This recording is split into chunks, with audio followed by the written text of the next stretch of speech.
possible. Ce n'est pas qu'une question de parure, c'est aussi une question de responsabilité, parce que ce gouvernement, bien sûr, devrait s'attaquer aux vrais problèmes du peuple congolais. Donc, au-delà d'un simple partage de pouvoir, il y a aussi la question de profil de ceux qui devront faire partie de ce gouvernement, et toutes ces questions vont aussi aider la coalition à se raffermir dans le rôle qu'elle a joué demain au profit du peuple congolais. Vous parlez de partage de pouvoir, mais d'autres personnes parlent de partage de gâteau entre les vainqueurs de cette prochaine législature. C'est de l'histoire ancienne.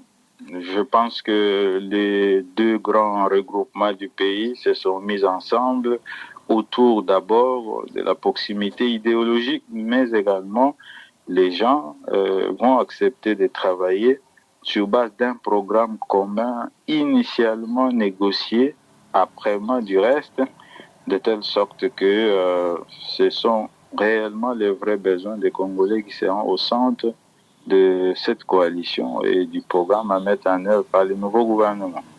Néhémie Mouilanier, joint par Jacques Matonde. Au Congo, à nouveau, l'opposant Jean-Pierre Bemba est de retour à Kinshasa. L'ancien vice-président avait été condamné par la Cour pénale internationale avant d'être acquitté après 10 ans de détention. En provenance de Bruxelles, où il s'est rendu après le rejet de sa candidature à la présidentielle de décembre 2018, Jean-Pierre Bemba a été accueilli par Martin Fayulu, qui lui revendique toujours la victoire du scrutin remporté officiellement par Félix Tshisekedi. L'ancien vice-président appelle ses partisans à rester mobilisés pour le changement. Le Gabon reçoit 2 femelles gorilles remises en liberté par un parc français. Un gorille anglais viendra par la suite retrouver les 2 femelles afin de rétablir leur mode de vie en forêt dans le parc des Plateaux Batiki au sud-ouest du Gabon. Mais l'opération est mal perçue par une classe de la société civile. À Libreville, nous retrouvons Charles-Stéphane Mavungu. 2 gorilles, 2 femelles de 12 et 9 ans, retrouvent la liberté après avoir servi des intérêts touristiques et de divertissement en France, dans le zooparc de Beauval.